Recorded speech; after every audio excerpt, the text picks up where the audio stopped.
ओए होए। अब रामानंद जी, अब न कोई सामने मूर्ति है, मैंने देखेगा झांक का बता दियो पर्दा में के, और मेरे मन की बात इसने पकड़ ली। ओए होए। तो क्या कहते हैं, रामानंद जी ने वो पर्दा फेंक दिया, बाहर निकल कर आया। ब्राह्मण सोए जो ब्रह्म पहचाने, सूक्ष्म वेद में कहा वो ब्राह्मण है जो भगवान पहचान दे। और कहते हैं लोक लाज ना कीजिए, निर्भय हो रही है। लोक लाज मर्यादा जगत की तरह जो तोड़ बगावे, जब कोई राम भगत गत पावे। एक तरफ तो उसकी मान बढ़ाई और इज्जत शिखर में थी कि ब्राह्मण कुल में जन्म है और 1400 ऋषि उसके प्रचारक हैं, और सामने हजारों की संख्या में उसके प्रशंसक बैठे। और दूसरी तरफ जुल्हे का बालक खड़ा है भगवान रूप में। अब इसकी यहां थी उस भगत की पहचान, लेकिन वो एक नंबर का भगत थे, सच्चा ब्राह्मण था। उसने संसार को ठोकर मार दी और उस 5 साल के जुल्हे के बालक को सीने से लगा लिया भगवान समझकर। जब उन्होंने परमात्मा को सीने से लगाया तो उनका शरीर ऐसा था जैसे रुई होती है, तेज पुंज का शरीर, ऐसनाविरम शुक्रमकायम। यजुर्वेद अध्याय नंबर 40 के मंत्र नंबर 8 में परमात्मा कबीर जी की यह महिमा स्पष्ट लिखी है कि उसका शरीर है कबीर जी का, लेकिन वो उसमें नाड़ी तंत्र हार्ड चाम वाला नहीं है, तेज पुंज का नूरी शरीर है। अब वो सामने देख रहे थे, कहते हैं बोलत रामानंद जी हम घर बड़ा सुकाले, गरीबदास पूजा करें मुकुट फही जदमाले।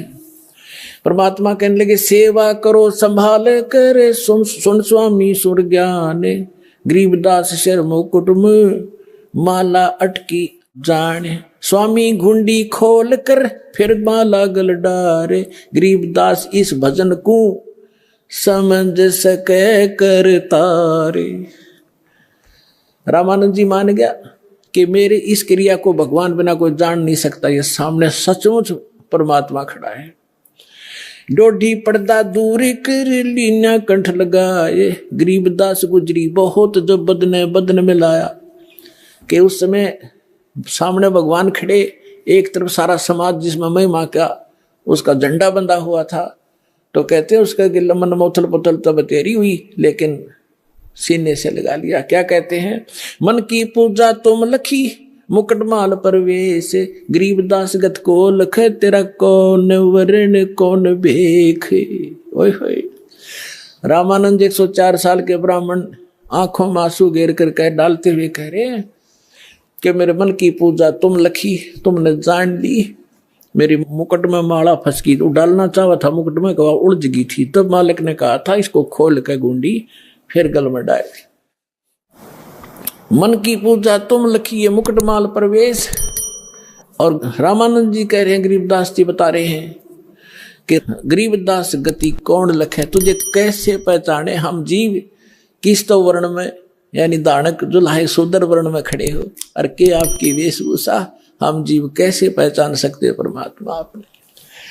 मन की पूजा तुम लखी मुकुटमाल प्रवेश, गरीबदास गति कौन लखे तेरा कौन वर्ण क्या भेख।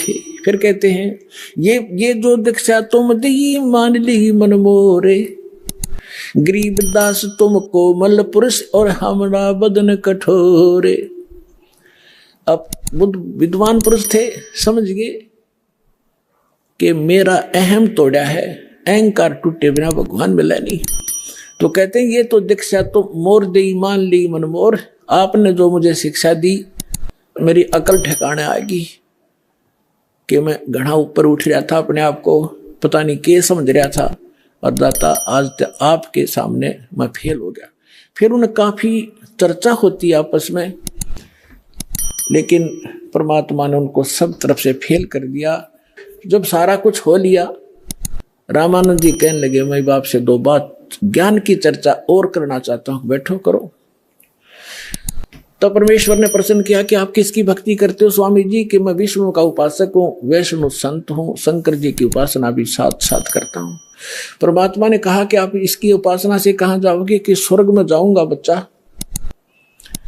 वहाँ देवताओं जैसा मुझे शरीर मिलेगा और वहाँ बहुत सारे भगवान के दर्शन किया करूँगा, सारी सुख सुविधाएं। परमात्मा बोले वहाँ कितने दिन रहोगे, वहाँ कितना समय व्यतीत करोगे? विद्वान पुरुष थे मालूम था, और सब उसी समय कह दिया कि जब तक मेरे पुण्य रहेंगे मैं विष्णु लोक के स्वर्ग में रहूंगा। फिर कहाँ जाओगे? पता नहीं बच्चा, ले मैं बताऊंगा कहाँ जाओगे। फिर आप गधे बनोगे। और गीता अध्याय नंबर 15 के श्लोक नंबर 4 में कहा कि तत्वदर्शी संत की प्राप्ति के पश्चात परमेश्वर के उस परम पद की खोज करनी चाहिए जहाँ जाने के बाद साधक फिर लौट कर नहीं आते। वो साधना मेरे पास है स्वामी जी, लेकिन ये मन इतना दुष्ट है, इतना रंगा हुआ पिछले गलत रंग में, फिर भी अपनी अड़गम सड़गम करके कहता है कि मैं समाधि लगाता हूँ, बहुत दूर मेडिटेशन से बहुत ऊंची ऊंचाइयों तक जाता हूँ। परमात्मा बोले पहुंचो, कहाँ तक जाओगे? ये तो एक ब्रह्मांड का चित्र है इसमें, और एक टीवी है, एक टीवी का जो रेंज है वो वहीं तक है जितनी उसकी सीमा है। इस ब्रह्मांड का इसके अंदर देख सकते हो, इससे बाहर का नहीं देख सकते। अब कहते हैं योग युक्त प्राणायाम कर जीता सकल शरीर, और त्रिवेणी के घाट पे वो अटक रहा बलबीर। यहां से सभी प्राणी धर्मराज के दरबार में जाते हैं, त्रिकुटी के ऊपर। वहां पर 3 रास्ते बन जाते हैं, उसको त्रिवेणी कहते हैं। एक लेफ्ट का रास्ता जाता धर्मराज के दरबार में, उससे आगे फिर वो उनके लोकों में जाते हैं जहां जिसने जैसा जाना है। और सामने का ब्रह्मरंध्र कहलाता है जो ऊपर ब्रह्मलोक में जाता है, और राइट साइड का एक शपथपुरी है, 96,000 खेड़े हैं, उस साइड में जाता है। तो वो सामने वाला रास्ता बंद, और वहां तक ही ये जा सकते हैं, फाइनल रेंज है, जब तक मृत्यु नहीं होगी इससे आगे नहीं जा सकते ये। तो वहां जाकर वो खड़े हो गए रामानंद जी सूक्ष्म यानी समाधि में, और परमात्मा साथ 5 वर्ष के बालक रूप में। तो परमात्मा जैसे सोपन होता है ना, इस समाधि मेडिटेशन ऐसा ही होता है। तो अंदर जाकर परमात्मा बोले अब स्वामी जी कहाँ जाओगे, अब कहाँ जाओगे?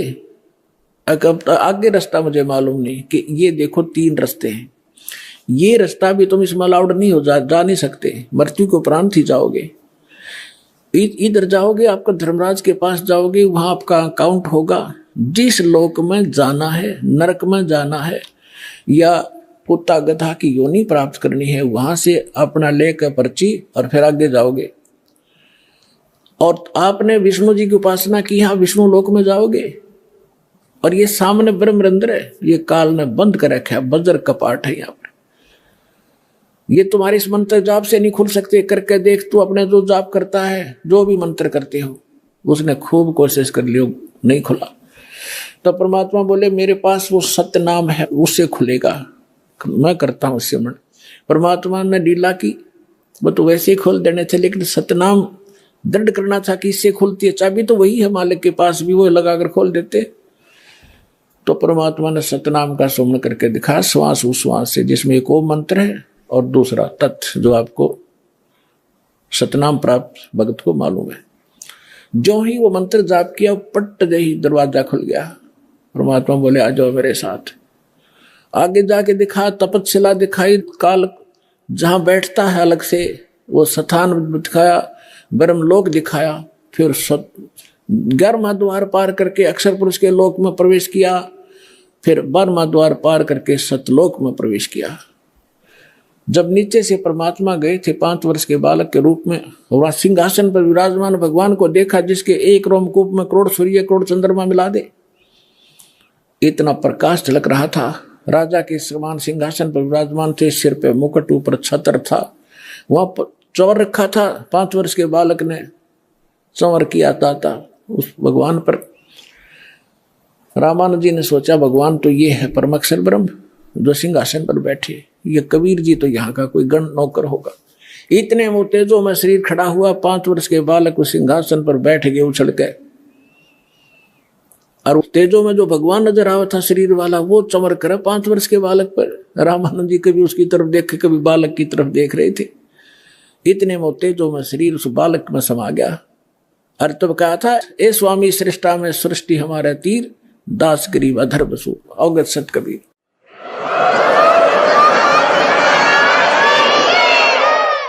अब उसी समय परमात्मा ने कहा कि अब चलो वापस, बस इतना ही काम था।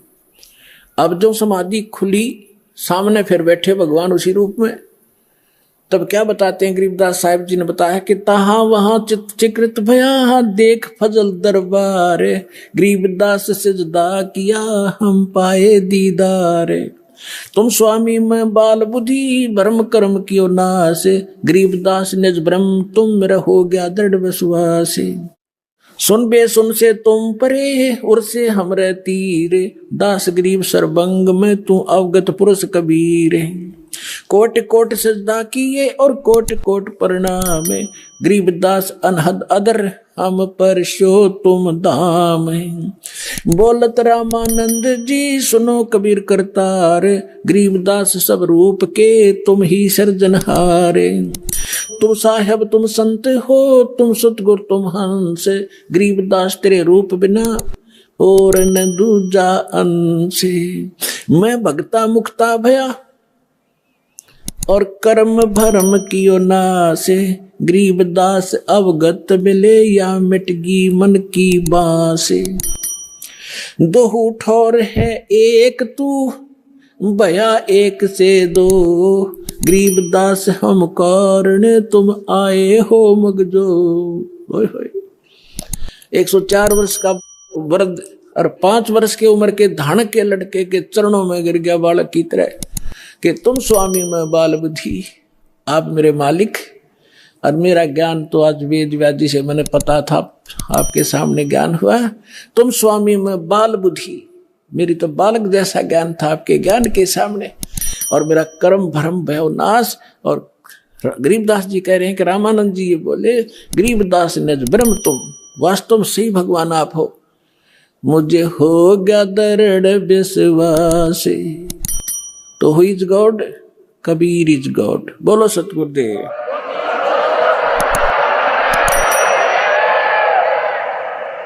अब आपको कुछ भक्तों के अनुभव सुनाएंगे। पुण्यात्माओं, ये बार बार दाव नहीं लगा करता जो आपका दाव लग रहा है। परमात्मा कहते, गरीबदास जी कहते, समझा है तो सिर दर पाओ और भौर नहीं रहे सदा।